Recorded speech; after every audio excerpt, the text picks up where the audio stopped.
Fala pessoal, professor Márcio aqui para conversar com você hoje sobre esse pensador que é Agostinho, um dos grandes pensadores ocidentais da patrística, talvez o maior deles, né? Então se você gosta desse tema, se você se interessou por esse assunto, já deixa o seu like aqui, se inscreve no canal. Então chama lá seus amigos para que eles possam ver esse vídeo também e tenham acesso a esse conhecimento que é muito rico e vai aprofundar demais o seu conhecimento sobre a filosofia medieval. Beleza? Vamos seguir então? Então, como eu falei no vídeo anterior, se você não assistiu ainda, assiste aqui no card aqui em cima. Um dos grandes momentos da filosofia cristã é quando você começa a ter dois grandes grupos, os padres apostólicos e os padres apologistas ou controversistas. Esses dois grupos vão ajudar a enraizar, a consolidar, a manter a fé cristã no cenário ali do pensamento filosófico. Eles vão ajudar a difundir essa fé, até que ela se torne aí uma fé do Estado, né? Uma religião oficial do Estado. E quem é o principal pensador que vai ajudar a difundir, ou melhor, aprofundar, enraizar essa doutrina?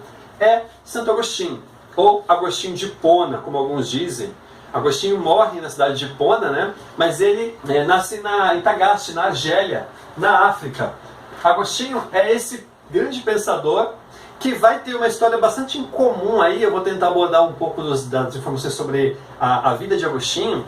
E vocês vão perceber o quanto que ele é essencial nesse momento e o quanto que ele vai influenciar a filosofia desse período. Então Agostinho, ele já é filósofo, ele acaba se influenciando pelo pensamento de Cícero, da filosofia greco-romana, ali do século I a.C., né, do século I ao ano 0 ali, próximo de Cristo. E Cícero ele tem ideias que vão acabar moldando a filosofia de Agostinho.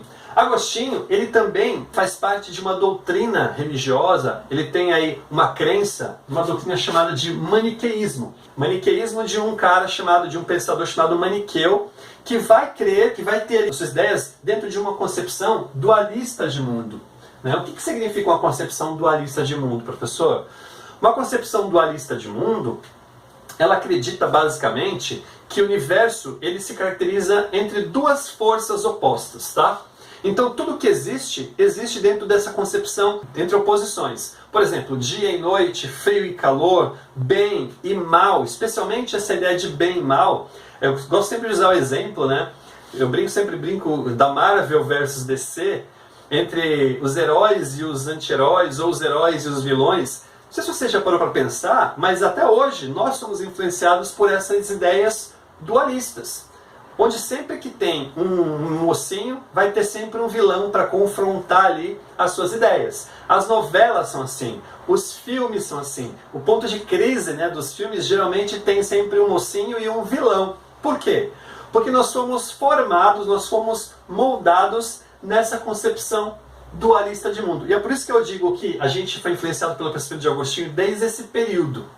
A gente não sabe dizer se foi de fato o dualismo diretamente do maniqueísmo que acabou influenciando o Ocidente, mas provavelmente por conta da visão cristã de mundo que nós temos no Ocidente, essa ideia dualista de bem e mal, ela provavelmente passou pelas mãos de Agostinho.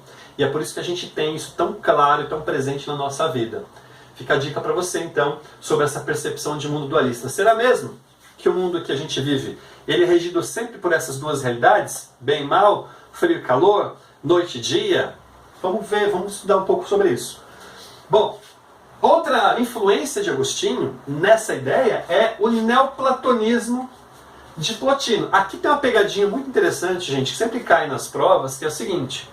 Quando a gente fala de neoplatonismo, a gente não está falando diretamente de Platão. Aliás, esse nome já vem já cai logo na nossa ideia, né? O platonismo parece que a gente está falando diretamente de Platão, mas não é. Por quê? Porque o platonismo são aquelas ideias que vieram diretamente de Platão, seus discípulos beberam, né, diretamente de Platão, como por exemplo o aristotelismo, ele é uma dissidência do platonismo. Agora, o neoplatonismo, ele na verdade é um conhecimento que depois de 4 ou 5 séculos depois de Platão, Plotino, aqui é diferente, tá? Plotino, ele vai estudar os textos, aqueles textos que foram encontrados sobre Platão, dos discípulos de Platão, para formar suas ideias. Aí eu pergunto para você, poxa, Se você ler os originais de Platão, você vai ter uma ideia. Mas será que se você ler os textos dos discípulos de Platão, será que você vai ter a mesma compreensão, a mesma leitura? Você vai ter realmente o conteúdo daquele cara, do original? É muito provável que não. Então, dá para dizer que o neoplatonismo é um platonismo? Não. Então, quando a gente vê nos vestibulares falando sobre o neoplatonismo, a gente está falando aqui de uma concepção de interpretação ou de uma leitura um pouco mais superficial de Platão, tá? Por Plotino. Então é isso que tem que ficar bem claro para você que está assistindo essa aula, para não confundir o neoplatonismo com o platonismo direto de Platão. Beleza? Ficou claro isso? Espero que sim. Vamos seguir? Então o que acontece? Agostinho ele é influenciado pelo neoplatonismo de Plotino. Essa concepção dualista passa por aqui também. Eu vou explicar por que depois quando a gente estiver falando a segunda aula sobre Agostinho. Vai ter uma segunda aula sobre ele. Eu quero explicar um pouco mais algumas ideias fundamentais desse pensador, tá? Então o que vai acontecer? Agostinho maniqueísta, Agostinho neoplatônico, vai se converter ao cristianismo.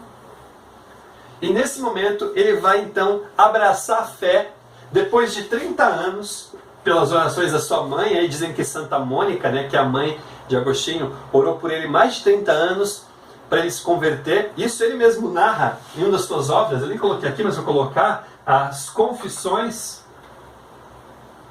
As Confissões de Santo Agostinho. Nas Confissões ele vai narrar aqui como é que foi o seu processo de conversão. Aliás, uma obra muito interessante para você ler. Tem questões ali tanto da sua própria autobiografia, mas também questões das suas doutrinas, dos seus temas, onde ele abordava temas de controvérsias e tudo mais. Mas aí ele vai se converter aos 30 anos e a partir daí ele vai abraçar a fé de uma maneira muito profunda. Por que ele se converte? O que acontece na vida de Agostinho para que ele possa se converter? Agostinho, ele, ao sair de Tagaste, ele vai estudar em Roma, porque ali em Roma, na verdade, é o centro cultural, como se fosse o centro de São Paulo, né? Ele vai para uma grande cidade para ser professor, para aprender retórica. Aliás, ele é especialista em retórica. Agostinho, ele tem uma capacidade argumentativa muito boa, e é por conta dessa capacidade argumentativa que ele vai se apaixonar pela capacidade de expressão de Ambrósio de Milão, que é um bispo, aliás, doutor da igreja também, um bispo católico, e ele vai, por conta da retórica, da lógica, da argumentativa de Ambrósio, ele vai parar e vai pensar, poxa, se tudo isso que esse cara está falando, com toda essa propriedade, de fato aconteceu, que esse Jesus que ele está mostrando é de fato quem ele está dizendo que é, vale a pena ouvir mais sobre esse cara. E ele começa a se apropriar do conteúdo de Ambrósio, começa a entender o que ele está dizendo, e ele vai se converter aí e vai se tornar um dos grandes pensadores, um dos grandes santos da igreja, mas enquanto filósofo, um dos grandes pensadores desse momento da patrística.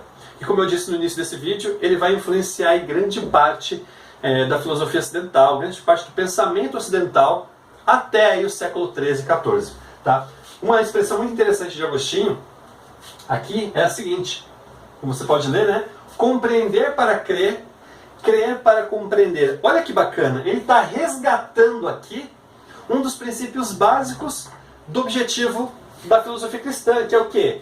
Encontrar essa conciliação entre fé e razão. Então, olha só, eu compreendo a fé a partir da minha razão, obviamente, para crer mais. Então, eu aprofundo o meu conhecimento para crer mais, e ao mesmo tempo, eu compreendo, eu creio, a partir do momento que eu creio, que eu começo a crer, eu vou aprofundar o meu conhecimento. Então, compreender para crer e crer para compreender. Esse é o pensamento, o começo do pensamento que a gente vai discutir aí em Santo Agostinho. Espero que você tenha gostado desse vídeo. Se você gostou, já deixa o seu like aqui, deixa o seu joinha, se inscreve no canal, ativa o sininho ali e, novamente, compartilha com os seus amigos esse vídeo para que outras pessoas possam chegar a esse conhecimento como você, tá bom? Um grande abraço e até o próximo vídeo. Tchau, tchau. Até mais.